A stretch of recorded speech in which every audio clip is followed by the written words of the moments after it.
केतु का आने वाला गोचर धनु यानी सेजिटेरियस राशि वालों के लिए बहुत इंपॉर्टेंट होने वाला है, बहुत इंटरेस्टिंग होने वाला है, क्योंकि ये गोचर आपकी कुंडली के 9वें घर से होने वाला है। और 9वें घर से होने वाला ये गोचर आपकी जिंदगी में बड़े चेंजेस लेकर आने वाला है। कैसे?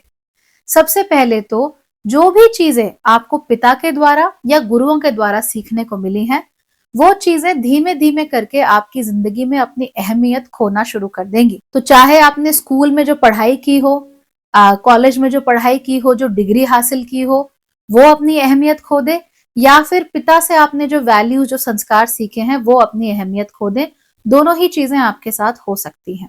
फॉर इंस्टेंस, आपने पढ़ाई की हो इंजीनियरिंग की, आप मैकेनिकल इंजीनियर हो, लेकिन अब आपको खेती करनी है, तो आपने यूनिवर्सिटी में जो भी पढ़ा था, जिस चीज की भी डिग्री ली थी, इवेंचुअली वो चीज जाके मायने रखना बंद कर देगी, right? It will stop making sense. अगर आप खेती करने जा रहे हो तो मैकेनिकल इंजीनियरिंग की degree doesn't really make a lot of sense. तो इस तरह की चीजें हो सकती हैं। या पापा हमेशा कहते थे कि यही रिचुअल फॉलो करना चाहिए, ऐसे ही करना चाहिए, यही होगा, and now you are like, you know what, दुनिया इससे बहुत बड़ी है, इसके अलावा भी कुछ हो सकता है, इसके अलावा भी कुछ नया हो सकता है। तो धीमे धीमे करके धर्म के अंदर जो कर्म कांड होते हैं या फिर जो कट्टरता होती है, वो अपने आप ही डिसॉल्व होना शुरू हो जाएगी। आप उस कट्टरता में पड़ना नहीं चाहोगे, आप उससे दूर होते चले जाओगे और आप सोचोगे कि जिंदगी में आखिर मुझे करना क्या है, मेरा अपना पर्सनल धर्म क्या है। तो वो जो आपका धर्म होगा वो हमेशा दूसरों के उत्थान का होगा। तो दूसरों के उत्थान के लिए आप क्या करोगे?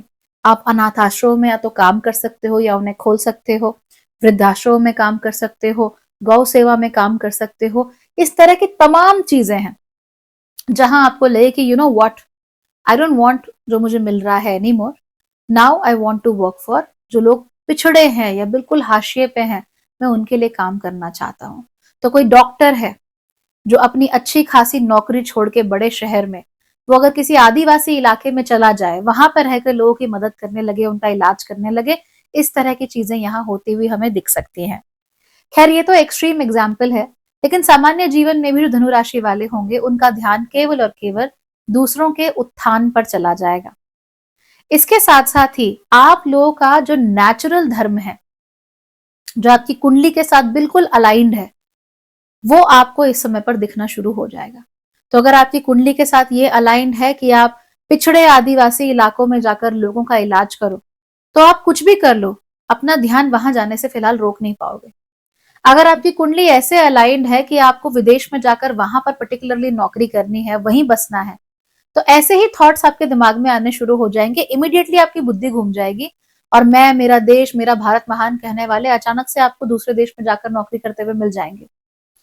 अगर आपकी कुंडली ये कहती है कि आपको अपनी कम्युनिटी के बाहर, अपने देश के बाहर शादी करनी है, एन मौके पे आपकी बुद्धि घूम जाएगी और आप वही करोगे।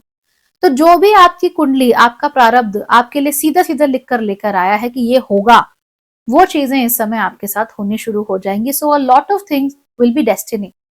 एक तरीके से वो आपको मैजिकल लगेंगी, चाहे वो अच्छे सेंस में हो रही हो, चाहे खराब सेंस में, चाहे दुख देकर आ रही हो, चाहे सुख देकर आ रही हो, लेकिन everything will be very magical. आपको लगा कि ज्यादातर चीजें आपके बस में है नहीं, आपके अंदर से ही प्रेरणा कहीं से जन्म ले रही है, कहीं अंदर से ही कोई बात आपके मन में आ रही है और आपको लगता है कि आपको उसे फॉलो करना ही चाहिए। तो वो जो फॉलो करने की इच्छा है वो इतनी बलवती होगी, इतनी खतरनाक इच्छा है, इतनी तगड़ी इच्छा है आप लोगों के अंदर कि उससे लड़ना पॉसिबल नहीं है। अब जो इच्छा आ गई सो आ गई। याद रखिए कि ये जो इच्छा होगी ये कर्म बेस्ड होगी। तो मैं दुनिया को भागकर सन्यासी बन जाऊं, ठीक है, दुनिया को छोड़ के मैं कहीं हिमालय में चला जाऊं, मैं किसी आश्रम में जाकर वहां बाबा जी का नाम लेने लगूं, ये वाली नहीं होगी। This is not going to happen. कर्म के थ्रू जो आती है, तो आदिवासी इलाके में जाऊं, बच्चों को पढ़ाऊं, यहाँ पे कर्म हो रहा है, एक्शन हो रहा है, ऐसा काम हो रहा है जो आज तक कभी हुआ ही नहीं, ऐसी चीजें हो रही है जो आप तक आपने की ही नहीं है, ऐसी बातों के बारे में आप सोच रहे हो जिसके बारे में कभी ख्याल भी आपको नहीं आ सका। तो इस तरह की चीजें आप लोगों के साथ हो सकती हैं। और अपना जो पर्सनल धर्म है उसको आप ऐसे फॉलो करोगे, जिसको धर्म बोला जाता है, उसके जो रिचुअल्स हैं, जो उसकी कट्टरता है, उसमें अब आपका कोई विश्वास नहीं रह गया है। आप अपना पर्सनल धर्म फॉलो करने पे बहुत ध्यान देने लगोगे। हालांकि इस वजह से आपके जीवन में थोड़े इश्यूज भी आ सकते हैं। इश्यूज ये आएंगे कि जब आपकी फैमिली से अपने उनके जो विचार हैं, उनकी जो मूल विचारधारा है, जब आप उससे कटना शुरू हो जाओगे तो उनको भी ऑड लगेगा and they will not know what to do with you any more.